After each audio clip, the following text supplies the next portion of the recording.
자, 또 같이 선생님하고 가봅시다. 일단 제목부터 시작을 하자. 제목이 생의 감각이라고 되어 있어요. 그 선생님이 낱말 뜻을 감각을 찾으라고 했어. 감각이 무슨 뜻이에요, 주원아? 주원이가 둘이래가지고 이쪽 주원, 이쪽 주원.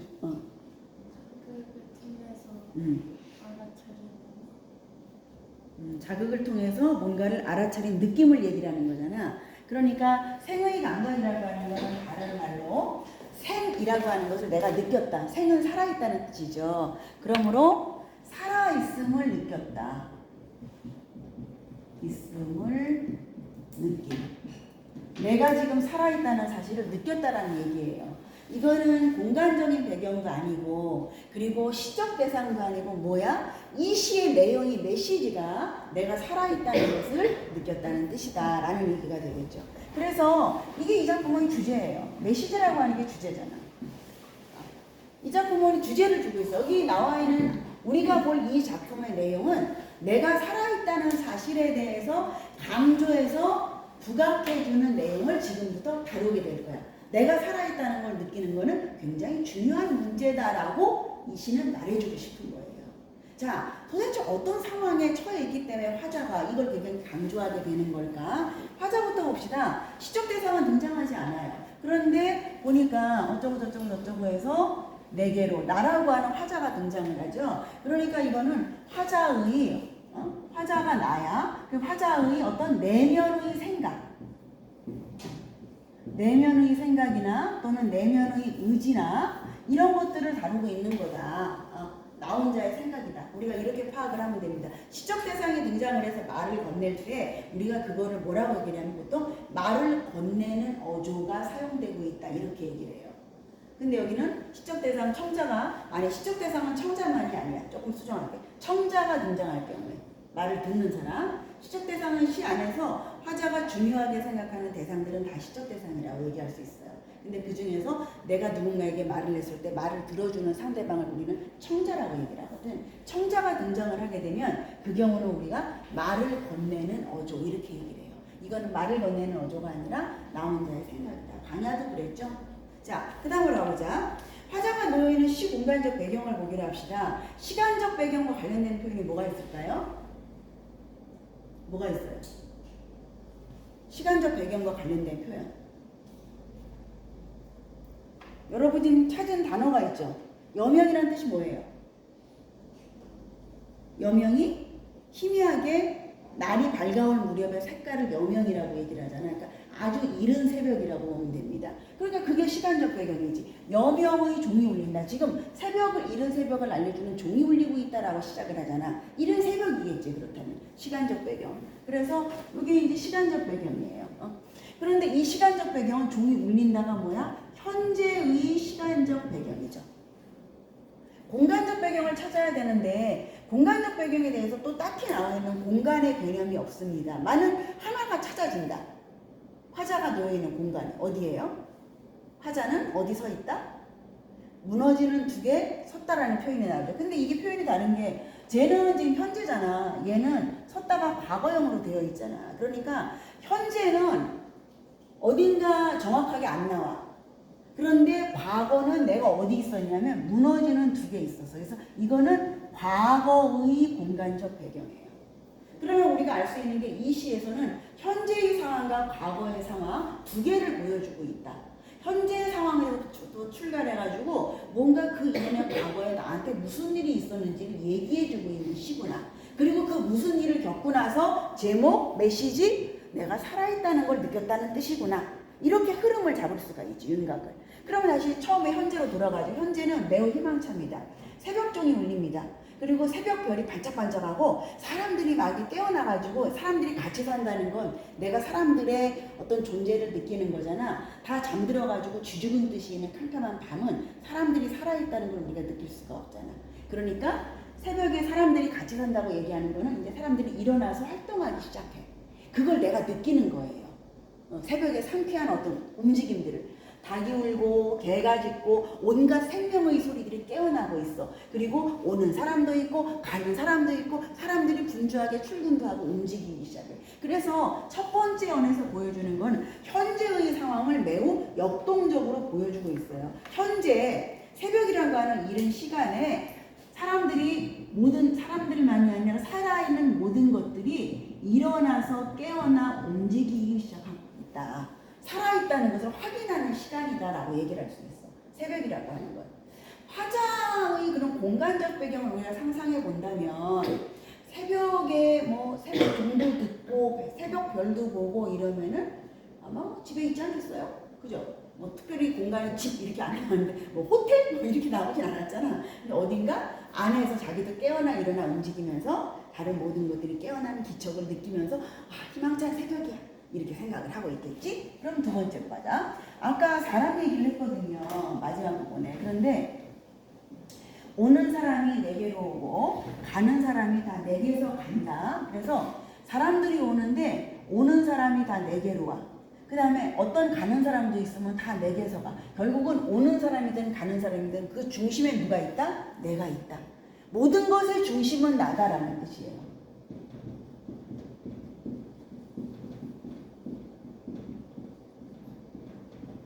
화자가 생각해보면 뭐 세상 모든 것들이 내가 죽으면 아무 의미가 없잖아. 오는 사람이든 가는 사람이든 내가 살아있고 존재해야 모든 게 의미가 있는 거잖아. 그래서 이 부분에서 우리가 알 수가 있는 거는 화자는 자기 존재가 사실 오는 사람이 다 나를 향해 오겠어요? 세상 사람이? 아니지. 그 다음에 어떤 사람이 갈 때 다 나로부터 출발해서 가겠어? 전혀 아니지. 너무 막 이런 식으로 나를 중심에 놓고 생각하면 사실은 온전한 인간이 되는 게 아니라 굉장히 이기적인 인간이 될 수가 있잖아. 모든 건 나로 가지고 다 이루어지는 거야 이렇게 생각하면 안 되잖아.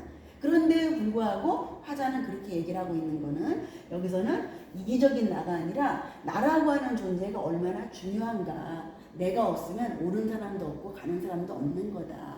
그래서 이 부분을 우리가 나라고 하는 존재의 확인을 보여주고 있다. 화자가. 자, 첫 번째와 두 번째를 연결시켜 보면 흐름이 이렇게 되죠. 세상 모든 것들이 새벽을 맞아 희망차게 움직이고 있어. 그런데 내가 없으면 아무 소용이 없어. 이 희망찬 장면도 내가 없으면 의미가 없는 거야. 내가 살아있기 때문에 이런 걸 내가 느낄 수 있는 거지. 이렇게 화자는 얘기를 하고 있는 거예요. 그러고 나서 세 번째 방은 갑자기 현재형이 어떻게 돼? 여기서부터 과거형으로 바뀌게 돼요. 드디어 화자한테 무슨 일이 있었는지 우리가 알 수가 있어. 과거에 이런 일이 있었습니다. 과거에 나는 아픔을 겪어가지고 그 아픔에 하늘이 무너졌어. 하늘이 무너진 거는 뭐 우리가 하늘이 무너져도 사살구멍이 있지 이렇게 얘기를 하잖아. 어떤 경우에 하늘이 무너져도라는 말을 해요. 하늘이 무너져도 어떤 경우에 써요? 너무너무 절망적 상황에서 그래도 우리가 용기를 내자라고 할 때 하늘이 무너져도 사살구멍이 있지 이렇게 얘기를 하잖아. 이거는 그러니까 별로 특별한 표현이 아니에요. 그냥 너무너무 절망적인 걸 얘기할 때 보통 우리가 하늘이 무너지는 것 같다 뭐 이렇게 얘기를 하는 거예요. 그래서 부모님이 돌아가셨을 때의 그것도 천국이라고 해서 하늘이 무너지는 슬픔이다 이렇게 표현해요. 우리가 굉장히 절망적일 때 하늘이 무너진다는 얘기 많이 쓰거든. 그러니까 아픔을 겪어가지고 어떤 아픔이 있었어. 그 아픔으로 인해서 나는 완전한 절망에 빠졌어. 아픔으로 인해서 절망에 빠졌다. 이 아픔의 실체가 뭔지는 나중에 얘기해 두도록 하겠습니다. 일단 하늘이 무너졌는데 깨진 하물이 아무로써. 그러니까 어떻게 된 거야? 절망적 상황에서 회복된 거잖아. 그지? 하늘이 무너졌는데 그 하늘이 아무로써 깨졌다가 그래서 회복이 되었어. 굉장히 난 절망적 상황에 갔다가. 그런데 문제는요. 가슴에 뼈가 이렇게 됐는데도 가슴에 뼈가 서지 못해서 라고 얘기를 해요. 회복이 됐는데도 내가 자신감 회복한 거야 못한 거야? 뭔가 내 상황에 가령 내가 돈을 잃었으면 어느 정도 다시 벌었어. 또는 몸이 아팠으면 몸이 좀 나았어. 공부가 성적이 바닥을 쳤으면 어느 정도 성적이 올라갔어. 이게 깨진 하물이 아무는 거잖아. 그런데도 불구하고 내 가슴에 뼈가 서질 못해. 그러니까 나의 자존감이나 자신감이나 삶의 의지나 이런 것들이 안 생기는 거야. 무기력한 거야. 좀 좋아졌음에도 불구하고. 자, 그래서 나는 여전히 삶의 의미나 의지를 느끼지 못하는 이런 상태에 빠져 있었다. 그리고 그 상황을 이렇게 보여줍니다. 내가 이렇게 무기력하게 이런 상태에 놓여 있는 게 푸른 빛은 장마에 넘쳐 흐르는 흐린 강물 위에 떠서 황야로 갔다. 머릿속으로 생각을 해봐요. 요새 장마하잖아. 파란색 빛이 있어. 파란색 빛이 뭘까? 뭐 나무 같은 거라도 좋아. 이런 것들이 장마에 지금 물이 다 넘쳐가지고 물난리가 났어. 제방 다 무너졌어. 이렇게 하면 그 장마에 흐린 강물이 막지 않잖아. 칼칼칼칼 쏟아져가지고 수해가 일어났을 때 그 흘러가는 강물은 흙탕물에다가 온갖 쓰레기가 떠밀려가면서 매우 흐리고 탁하거든요. 그런 강물 위에 푸른 빛이 다 실려가 버려. 뭐 나무 뿌리 뽑혀가지고 새파란 뭐 이게 다 실려가 버리고 이렇게 떠가지고 저기 넓디 넓은 황야로 끝없이 흘러가고 있어. 이 장면 긍정 부정. 머릿속으로 생각해 보면. 수해가 일어나가지고 모든 것이 다 쓸려가지고 소중한 나무 같은 거 다 없어지고 막 산사태 나가지고 다 무너져가지고 나무 통째로 뿌리채 막 흘러가고 이러고 있어요. 부정적인 장면이야. 그러면 푸른빛은 긍정 부정. 장마에 떠내려가는 긍정. 그렇지. 그럼 푸른빛은 보통 우리가 푸른색 하면 희망이라든가 이런 거랑 연결시키거든요. 아까 이 사람이 무기력해가지고 삶의 의미나 의지가 없잖아. 희망이 모두 사라져. 이게 희망을 가질 수 있는 상황인데 화자가 희망을 못 가져요. 그래서 모든 희망이 마치 수해가 일어나가지고 그 폭포 같은 물살이 떠밀려 가듯이 나의 희망이 다 사라져가는 것 같은 상황에 나는 놓여 있었습니다. 그런데 그때 내가 이제 아까 선생님이 산사태 났다 그랬잖아. 수해가 일어나면 산사태 나잖아. 요새 다 난리가 났잖아. 뉴스에서. 산사태가 나가지고 이 장마에 뭐 통째로 막 다 무너졌어요. 무너지는 뚝에. 그 무너지는 뚝에 혼자 서 있습니다. 화자는. 나도 곧 저 장마에 흐린 강물에 쓸려서 같이 떠내려가겠지. 왜냐하면 뚝도 다 무너져가고 있고 그런 상황이니까. 죽기 직전. 그럼 이거 뭐야? 생사의 기로에 섰어. 나는 절망해서 다시는 일어날 수 없을 것 같아. 나는 이제 저 물살에 떠밀려가지고 죽을 거야. 그런데 뭐가 나타나? 그 기슬에 뚝이 이렇게 무너져가 있는데 그 기슬에 채송화가 피어 있어요. 그걸 보면서 무슨 생각을 할까? 저게 아직 쓸려 내려가지 않았구나. 저게 다 무너졌는데 채송화가 살아있네? 저 무너지는 상황에서도 질긴 뿌리를 가지고 흙을 붙잡고 있네? 이게 뭘 느끼게 해줘 나한테? 삶에 대한 의지를 잃지 말아야지. 채송화도 살아있잖아. 장마 때문에 산사태가 나가지고 뚝뚝 무너지고 산도 다 무너지고 깎여 내려가는데 저 채송화가 살아있잖아. 요만한 꽃이 큰 나무가 다 쓸려가고 있는 마당에 요만한 꽃이 살아서 버티고 있잖아. 나는 회복이 됐는데도 왜 정신 못 차리고 있는 거야? 살아야지. 정신줄 놓으면 안 돼. 이 생각을 하게 되겠죠. 그래서 그 기슬에 피어있는 채송화를 보니까 이것이 나로 하여금 살아야 되겠다. 내가 살아있다. 의지를 가져야지. 생의 감각은 다른 말로 하면은 생의 의지라고 얘기를 할 수 있어요. 나의 삶의 의지를 느끼게 해주었다. 그런 걸 해줘야 돼. 그러면 채송화가 여기서 해주는 역할은 뭐예요? 화자를 절망으로부터 삶의 의지를 가진 사람으로 바꾸게 만들어주잖아. 화자의 생각을 바꾸게 만들어주잖아. 생각을 우리가 어려운 말로 인식이라고 얘기를 해요. 바꾼다는 건 전환이라고 얘기를 해. 그것의 계기가 되었다. 그래서 채송화는 인식 전환의 계기가 되는 소재다. 이렇게 얘기할 수 있어요. 우리가 어떤 거에 대해서 정리할 때는 다 의미가 있는 거야. 나의 생각을 바꾸게 만들어준 계기가 되기 때문에 이렇게 정리하는 거지. 하늘에서 그 의미가 뚝 떨어지는 건 절대로 아니에요. 자, 도대체 우리가 이제 뭔가 화자가 겪은 엄청난 아픔이 있었어. 그 아픔에서 화자가 계속 삶의 의지를 잃고 회복되지 않았거든요. 이게 이제 구체적으로 우리가 배경을 알게 되면은 이 김광섭이라고 하는 시인이 고혈압으로 쓰러졌대요. 고혈압으로 쓰러져가지고 하면은 거의 깨어나지 못하는 수가 많아. 그죠?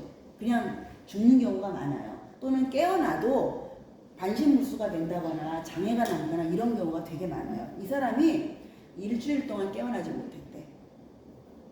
그러니까 이제 거의 다른 사람이 이 사람 인생 끝났다, 죽었다 이렇게 생각을 했는데 살아난 거예요.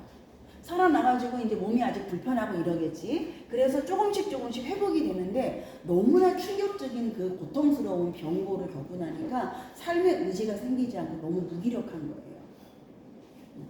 그러는데 그 상황 속에서 자기가 어떻게 삶의 의지를 회복하게 되었는가. 그렇게 살아났을 때 할 수 있는 말이 이기적인 게 아니라 그래 세상 모든 희망이나 기쁨도 내가 살아있어야 느끼는 거지. 맛있는 음식이 있으면 뭐해. 내가 죽으면 다 소용없는 거지.